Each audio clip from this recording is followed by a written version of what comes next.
I'd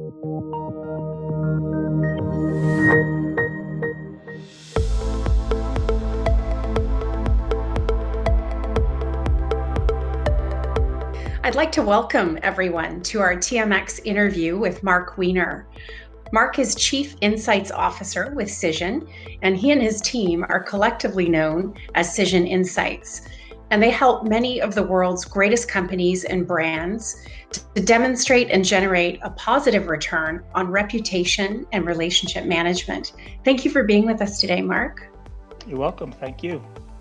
It's great to have you join us. I thought perhaps we could begin our discussion today by just talking broadly about reputation management. Just why is it so important for companies?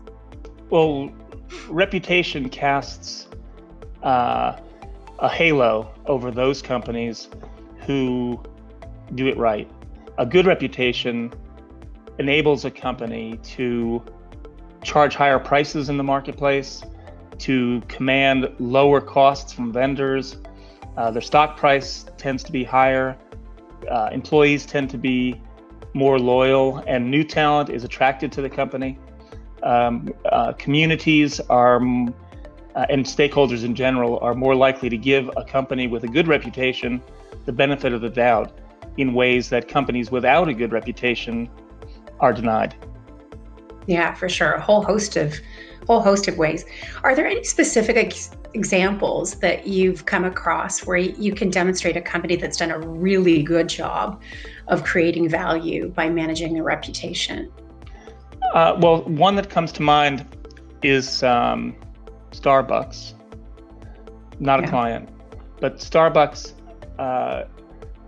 in order to charge $5 for a cup of coffee, there's more to that coffee than just taste.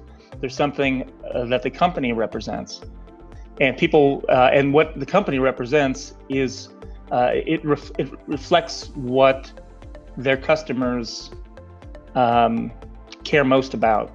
So Starbucks is involved in different causes and in supporting the environment, and these are things that people care about.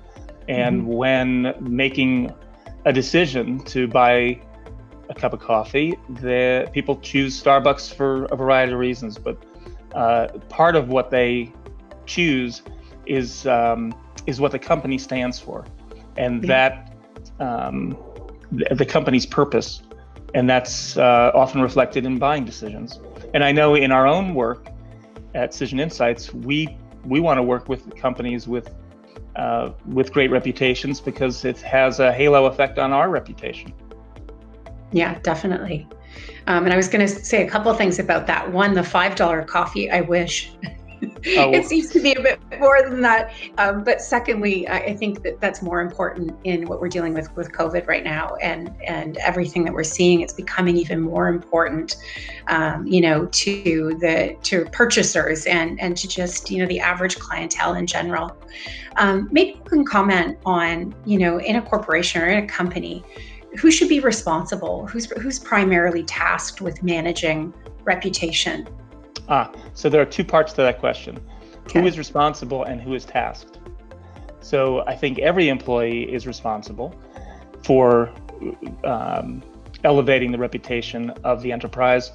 And that means, accounting is responsible by sending bills out on time and paying bills promptly.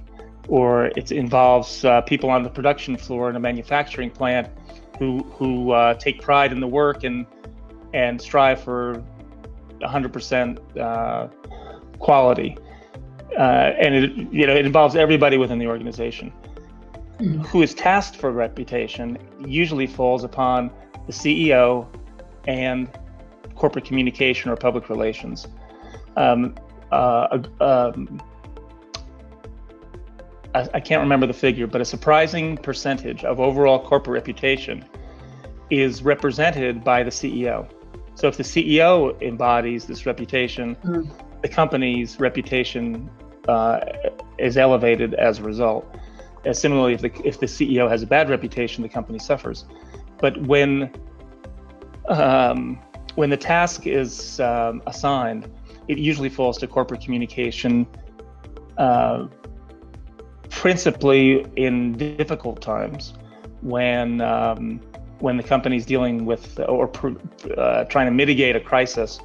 It often falls to public relations, even though public relations is not responsible for the crisis in most cases. It's called upon to fix the situation. And then in terms of advancing a positive reputation, that usually is a function of marketing and communication. Yeah. I want to talk for a moment about what we're seeing and how this type of work intersects closely with ESG and CSR strategies. Maybe you can comment a little bit on how they intersect and how they're connected. Well, now much more directly than ever before. So, in the past, as I was saying about Starbucks represents, and other companies represent, those issues that people care most about. And now in organizations like the Business Roundtable, where the CEOs from the U.S., something like the 100 largest U.S. companies, the CEOs are members of this roundtable, and they changed their criteria for a company's purpose last year, and said that beyond just delivering shareholder value, which had been their primary objective, now companies are measured also in terms of what they give back to the planet and the people who inhabit the planet. So and that's also reflected in shareholder value. So you see that there are funds, there are investment organizations who will only invest in organizations that reflect these higher ideals for environment and social causes. And I think governance was always a part of the equation, that a company is well managed. But the E and the S and the G reflect more than just shareholder value and driving financial results. It's also how people, especially in this environment with COVID-19, how companies are supporting their employees during shutdowns, and how they're supporting healthcare workers and people on the front lines, and companies are doing that. And what we find in the research that we do, the kind of research that we do, it looks at traditional and social media to uncover insights about what's happening in the world. Media both reflects and shapes public opinion, so it's a great source of insight. And what we're seeing is that there's almost no other topic for companies to generate media awareness, media visibility, than having COVID-related content. So if you're if you're celebrating the 100th anniversary of a product, or you're introducing a product that is not related to COVID in any way, it's very difficult to get journalists to pay attention, because there's so much attention being paid to the pandemic. It's hard to break through. Yeah, absolutely. And we see that a lot in that, even separate from COVID, if we put that aside, that shift to stakeholder value and to community contribution. It's a theme that definitely comes up a lot in our conversations with clients. One thing that I'd like you to sort of shed some light on for us is obviously issuers of public companies come in all sizes and market caps. And we have a great two-tiered ecosystem here in Canada. And that encompasses a lot of smaller companies. What can companies do when they don't know where to start in terms of how they can, research and get good analysis about their reputation and start building and developing a plan and a strategy around that? Well, my answer to the question came from a coffee bar in Ojai, California. It all goes back to coffee. It seems to. I drink some, but it's not my life as it is for some. But I'm not even sure if I bought a cup of coffee. I was walking down the street, and they had one of those easel signs, chalkboard out front, and it's had this simple proposition. It said, begin simply, simply begin. And I find that's so true in so many aspects of life, but I think it also applies to business. And it applies here as my preferred response to what you say. So there's too many business people assume that reputation research has to be sophisticated and expensive, or too expensive, too sophisticated for them. But the truth is, you can start very simply. And in a way, I think most business owners, even the bakery, to get away from coffee for a second, the baker, the person at the counter, ask the customer, how it tasted or something like that, Mm-hmm. So that's a form of research, and it's a form of reputation research. It's just casual and organic, but that's a simple form. More, there